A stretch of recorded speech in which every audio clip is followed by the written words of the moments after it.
Topic का नाम क्या है, कौन सा सर्किट है, एल आर। अब ध्यान से, पहले इजी असाइनमेंट थी एक्सएल और एक्ससी अलग अलग, या एक्सएल या एक्ससी। इस बार एक्सएल भी है और आर भी है, तभी तो सर्किट का नाम क्या है, एल आर, क्योंकि एल भी है और आर भी है। तो पहला फॉर्मूला जेड का फॉर्मूला देखो, ये मैंने आपको बताया कि अगर आप करंट निकालना चाहें आई आर एम एस, वो क्या होगा, E R M S divided by resistance. अगर क्वेश्चन में सिर्फ रेजिस्टर गिवन है तो यहां पर आर पुट कर देना, अगर इंडक्टर गिवन है एक्सएल पुट कर देना, अगर कैपेसिटर गिवन है एक्ससी पुट कर देना, और अगर एल आर सर्किट है तो एल आर सर्किट की टोटल रेजिस्टेंस क्या होती है, जेड, इंपिडेंस पुट कर देना। और इंपिडेंस की वैल्यू होती क्या है, under root of R square plus X L का होल स्क्वायर। अब क्वेश्चन में इंपिडेंस चेंज हो गई, रेजिस्टेंस चेंज हो गई, क्योंकि क्वेश्चन एल का नहीं रहा, क्वेश्चन एल आर का हो गया, और एल आर सर्किट की टोटल रेजिस्टेंस को क्या बोलते हैं, इंपिडेंस। तो ये पहला फॉर्मूला क्लियर है सबको, ये रहा। तो यहां से इंपिडेंस की वैल्यू अगर कैलकुलेट करनी है तो ई आर एम एस को आई आर एम एस से क्या करते हैं, डिवाइड, तो इंपिडेंस आ जाएगी। और सिर्फ यही नहीं, अगर आप ई नॉट लेते हो तो फिर क्या आई नॉट ले लेना, तो भी इंपिडेंस आ जाएगी। ई नॉट को आई नॉट से डिवाइड करो या ई आर एम एस को आई आर एम एस से डिवाइड करो, तो दोनों की ratio will remain same, impedance ही आएगी। तो दूसरा फॉर्मूला, दो फॉर्मूले करवाए थे फाई के, जिन क्वेश्चन में फाई इन्वॉल्व होगा, टेन फाई का formula X L by R, X C तो है ही नहीं, या कॉस फाई का फॉर्मूला आर बाय जेड। करें स्टार्ट। पहला question, when an inductor L and resistor R are connected in series, तो कौन सा सर्किट है, एल आर सर्किट है। Connected across 12 volt 50 hertz supply, ये 12 वोल्ट कौन सी वैल्यू है, ई आर एम एस, और ये क्या गिवन है, फ्रीक्वेंसी। क्या ये वोल्टेज डीसी है कि एसी, कैसे पता लगा, एसी है, एसी है, क्यों, क्योंकि इसकी फ्रीक्वेंसी गिवन है। फ्रीक्वेंसी किसकी होती है, एसी की, डीसी की तो फ्रीक्वेंसी नहीं होती। तो अगर फ्रीक्वेंसी लिख रहा है तो पक्का एसी है, और अगर नाम नहीं लिख रहा तो ई आर एम एस है, तो ई आर एम एस है। वो कह रहे हैं current 0.5 ampere flows in the circuit, नाम में नहीं लिख रहा तो फिर ये आई आर एम एस है, जब कुछ मेंशन ना हो तो आई आर एम एस है। फेज डिफरेंस फाई की वैल्यू दे रहा है आपको, वैल्यू ऑफ आर निकाल लो। रूल नंबर 1, जिन क्वेश्चन में ई आर एम एस दे रहा है, आई आर एम एस दे रहा है, दोनों को डिवाइड करके सबसे पहले क्या निकलेगी, जेड की वैल्यू। जेड निकाल लो, इंपिडेंस आ गई। फिर आपको क्या निकालना है, आर। टेन फाई के दो ही फॉर्मूलाज है, या तो टेन फाई निकालने के दो ही फॉर्मूलाज है, या तो tan phi XL by r, या फिर cos phi r by z. अब इस क्वेश्चन में जेड तो निकाल ही लिया, फाई आपको क्वेश्चन में ऑलरेडी गिवन ही है, तो फिर किसकी वैल्यू आ गई, आर की वैल्यू आ गई। Answer R resistor, L R circuit में आर आ गया ना, जो मटीरियल की वजह से है। पर ये ना सोचना कि इंडक्टर की, वो तो एक्सएल होता है, एक्ससी होता है, जेड होता है और आर होता है। वो आर पूछ रहे हैं तो आर ही निकालना है।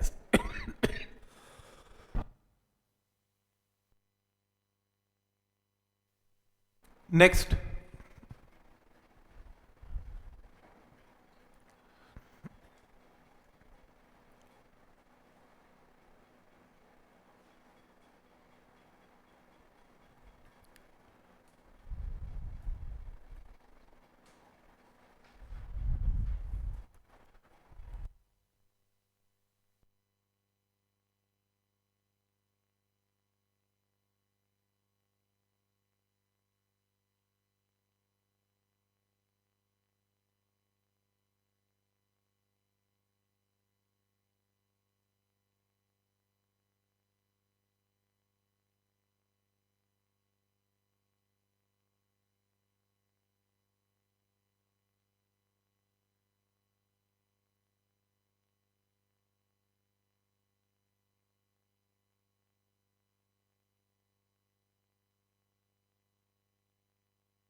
क्वेश्चन है, a bulb of resistance 10 ohm, ये लो क्या गिवन है, आर, क्या गिवन है, R, connected to inductance L in series, AC marked, बोलो ये कौन सी वैल्यू है, ई आर एम एस, और ये फ्रीक्वेंसी गिवन है।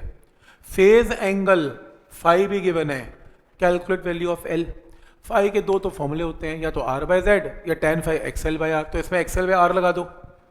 रीज़न क्योंकि इसमें एल निकालना है और एल निकालने का तरीका एक्सएल ही है। तो एक्सएल बाय आर में एक्सएल की जगह एल टाइम्स ओमेगा। ओमेगा क्या है? 2 पाई इंटू फ्रीक्वेंसी। तो यहाँ से क्रॉस मल्टीप्लाई करके एल आ गया, आर पता है, फाई पता है, फ्रीक्वेंसी पता है, आंसर। देखो फाई के दो ही फॉर्मूलाज हैं। हाँ इसमें यूज नहीं हुआ यार, नहीं यूज किया, ऐसे आ गया answer.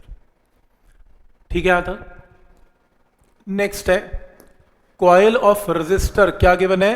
Are and inductance L, alternating voltage frequency आपको गिवन है, फेज डिफरेंस निकालना है। फेज डिफरेंस में देखो या तो आर बाई जेड या tan phi is equal to X L by R. X L क्या है इसमें? आर एल सर्किट में एल ओमेगा। ओमेगा क्या है? 2 पाई इंटू फ्रीक्वेंसी। क्योंकि आपको आर पता है, क्योंकि आपको फ्रीक्वेंसी पता है, क्योंकि आपको एल पता है, सारी वैल्यूज पुट करके tan फाई 1 आ रहा है। तो फाई की वैल्यू कितनी है? 45 डिग्री। फेज आ गया। तो समझ में आ रहा है कि फेज की प्रॉब्लम कैसे करनी है। हाँ आ सकता है, 10 वर्स आ जाता है, आएगा भी, आने वाला है। जैसे ही देखो ऐसा क्वेश्चन ज़्यादा आता है, ये इंपॉर्टेंट है यार क्वेश्चन, इस टाइप की प्रॉब्लम इंपॉर्टेंट है। Coil when connected across a 10 volt, क्या लिखा हुआ है उसने? डीसी। चैप्टर का नाम क्या है? एसी। अब अगर तुम एलआर सर्किट में डीसी पास करोगे तो एक्सएल क्या हो जाएगा? 0। एक्सएल एग्जिस्ट ही नहीं करेगा, सिर्फ क्या एग्जिस्ट करेगा? आर, सिर्फ रेजिस्टेंस आर। एक्सएल नहीं है। एक्सएल कब रोल प्ले करेगा? जब एसी जाएगा। तो पहले आपने डीसी पास किया और डीसी करंट भी गिवन है 2 एम्पियर। तो अगर आप डीसी वोल्टेज को डीसी करंट से डिवाइड करोगे तो सिर्फ और सिर्फ क्या आएगी? Resistance R. एक्सएल नहीं आएगा, इंपेडेंस भी नहीं आएगी, क्योंकि करंट डीसी है। तो पिछली करंट इलेक्ट्रिसिटी का कॉन्सेप्ट यूज होगा, total voltage by total current is only R, क्योंकि एक्सएल का कॉन्सेप्ट ही नहीं है इसमें। तो ये इसलिए डीसी का कॉन्सेप्ट गिवन होता है ताकि तुम्हें आर बता सके। अब वो कह रहे हैं मैंने इसको एसी के साथ कनेक्ट किया, ये देखो अब एसी आ गया। एसी की कौन सी वैल्यू है? आरएमएस। और फ्रीक्वेंसी मुझे पता है, कह रहे करंट कितना है? 1 एम्पियर। कौन सा? आरएमएस। अगर तुम आरएमएस ईएमएफ को आरएमएस करंट से डिवाइड करोगे तो अब इस केस में क्या आएगी? इंपेडेंस। क्योंकि डीसी के केस में क्या आती है? सिर्फ आर। एसी के केस में क्या आएगी? इंपेडेंस। क्योंकि एसी के केस में सर्किट क्या है? एलआर सर्किट, और एलआर सर्किट में क्या होती है? इंपेडेंस। इस दोनों डिफरेंस समझ में आ रहा है? तो डीसी में सिर्फ आर लेना है, एसी में आरएल में जेड लेना है। तो आर आपने निकाल लिया, जेड आपने निकाल लिया। एक लाइन यहां लिख लो चाहे, जो जेड होता है वो क्या होता है? जेड होता है under root of X L square plus R square. L R circuit में यही होता है। यहां से स्क्वेयरिंग करके सॉल्व करके एक्सएल की वैल्यू आ गई, स्क्वेयरिंग करके, क्योंकि आपको क्वेश्चन में z पता है, क्वेश्चन में r पता है, सॉल्व करके एक्सएल आ गया। एक्सएल क्या होता है? L omega. सॉल्व करके एल की वैल्यू आ गया, आंसर। सॉल्व करके एल आ गया।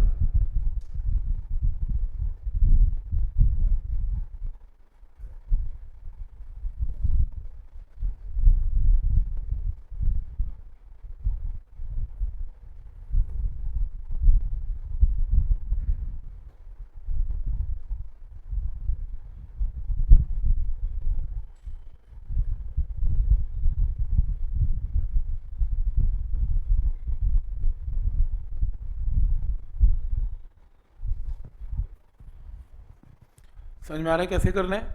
तो डीसी इसलिए गिवन है कि आर निकाल लो, एसी इसलिए गिवन है ताकि आप जेड निकाल लो, और फिर अपने इसको फॉर्मूले को यूज करके आंसर निकाल लो। ठीक है यहां तक? जैसे 80 वोल्ट 100 वॉट हीटर, मेंशन नहीं किया, एसी डीसी मेंशन नहीं किया, और वोल्टेज का क्वेश्चन है, फिर तो पक्का ये इलेक्ट्रिसिटी की प्रॉब्लम है, करंट इलेक्ट्रिसिटी। और आपको याद होगा करंट इलेक्ट्रिसिटी में पावर पता है, V पता है, ये इसलिए रेटिंग गिवन होती है पावर की, ताकि V स्क्वायर बाई आर से क्या आ सके? रेजिस्टेंस। आर बताने का तरीका है ये, हीटिंग इफेक्ट पे करते थे ना, power is equal to V square by R, याद है? इलेक्ट्रिसिटी। अभी तो एसी सप्लाई दी भी नहीं, अभी तो बस कह रहा है कि ये बल्ब लेके आया हूँ मैं, या हीटर लेके आया हूँ, हीटर पे पावर लेके, हीटर पे ये लिखा है 80 वोल्ट पे चला लेना, तो मैंने क्या निकाल ली यहाँ से? रेजिस्टेंस। तो आप P की वैल्यू पुट कर लेना 800, V की वैल्यू पुट करना 80 का स्क्वायर डिवाइड बाय R, तो R की वैल्यू सॉल्व करके क्या आएगी 8 ओम। हालांकि इसे थोड़ा लंबा कर दिया, इसने क्या किया, ये कहता है power is voltage into current, तो current is power by V, P पता है, V पता है तो करंट आ गया, और R is equal to V by I, तो 8 मैं एक ही बार में निकाल गया, power is V square by R, एक ही बात है। क्लियर है यहाँ तक? तो R आ गया। अब वो कह रहे हैं कि इसको AC पे चलाओ, AC की EMF वैल्यू कितनी है 100, अभी 80 पे नहीं चलाना, इस पे चलाना है, ERMS की बने। Calculate inductance of the choke coil, choke coil का मतलब होता है इंडक्टर, चोक कॉइल का मतलब क्या होता है इंडक्टर, लिख लो, चोक मीन्स इंडक्टर, ट्यूब में लगी होती है चोक कॉइल, इंडक्टर। ठीक, तो आपको क्या करना है, आपको इसमें इंडक्टेंस निकालनी है। अब आपको इस क्वेश्चन में करंट पता है, आपको इस क्वेश्चन में क्या पता है 8 ओम की रेजिस्टेंस भी पता है। अब आपको पता है कि जब ये AC के साथ चलेगा तो AC में आपको क्या गिवन है 100 वोल्ट का RMS पता है। IRMS क्या होता है VRMS बाय Z, और Z क्या होता है RL सर्किट का R स्क्वायर प्लस XL का होल स्क्वायर। तो फॉर्मूला क्लियर है, तो क्या बना फॉर्मूला IRMS, मन में RMS है ये, IRMS is VRMS by Z। अब इस क्वेश्चन में ओमेगा क्या होता है 2.2 फ्रीक्वेंसी, इसका स्क्वायर हो गया 4 पाई स्क्वायर एफ स्क्वायर। क्या गिवन है, इसमें गिवन है VRMS की वैल्यू कितनी लेनी है आपको 100।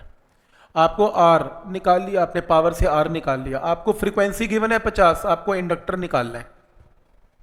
आपको क्या चाहिए करंट चाहिए। अब आपने DC से करंट निकाल लिया था ऊपर पावर से 10 एम्पियर, पर वो DC का करंट था। DC करंट को अगर AC में कन्वर्ट करना हो तो उस वैल्यू को क्या बोलते हैं IRMS। तो ये IRMS की जगह आपने इस करंट को पुट करना है जो कि 10 है। तो जो इक्विवेलेंट करंट लेना होता है DC और AC का वो क्या होता है IRMS। तो जो DC का करंट है वही RMS बन जाता है। ठीक है यहाँ तक? तो यहाँ से सॉल्व करके, कैलकुलेशन बहुत बेकार है यार इसकी, L निकालना है, इतनी बड़ी नहीं आती पर फिर भी आपको ट्रिक बता रहा हूँ कि कैसे करना है। ठीक, जैसे student connects a long air coil solenoid, inductor को बोलते हैं एयर कोर कॉइल। तो क्या गिवन है 100 volt DC and current DC का 1.5 है, तो तुम DC की वोल्टेज को DC करंट से डिवाइड करेंगे तो क्या आएगा R आएगा। इसमें एक्सेल का तो काम ही नहीं है क्योंकि DC है। When same coil is connected across, ये ERMS है और फ्रीक्वेंसी है, द करंट रिड्यूसेस टू, ये कौन सा करंट है IRMS। वो कह रहे करंट कम क्यों हो गया बताओ, कह रहे गिव रीजन ऑब्जर्वेशन, करंट घट क्यों गया, क्योंकि पहले रेजिस्टेंस क्या थी R, अब रेजिस्टेंस क्या है Z under root of R square plus XL का स्क्वायर, तो रेजिस्टेंस बढ़ गई, इंपीडेंस बढ़ गई, जिससे करंट घट गया। राइट, तो पहले तो R थी DC में, AC में इंपीडेंस बढ़ गई, R भी है और XL भी है, दो चीजें हो गई तो करंट घट गया। कह रहे वैल्यू ऑफ रिएक्टेंस निकाल दो, कॉइल की XL निकाल दो। तो रूल नंबर 1, आपके पास ERMS है, आपके पास IRMS है। क्वेश्चन में सबसे पहले क्या निकलेगा Z, फिर Z का फॉर्मूला RL सर्किट में क्या होता है R स्क्वायर XL का स्क्वायर। आपको इसमें क्या निकालना है XL, Z आपने निकाल लिया, ये रहा, R आपने पहले निकाल ही लिया DC से, सॉल्व करके XL की वैल्यू आ गई। तो पॉइंट समझ में आ रहा है कि क्या लॉजिक है इसका। घर जाके एक एक चीज को बहुत ध्यान से पढ़ना पड़ेगा तभी बात बनेगी। सेम क्वेश्चन है, ये सब सेम क्वेश्चंस हैं एक्सेप्ट ये वाला 28th। ये देखो,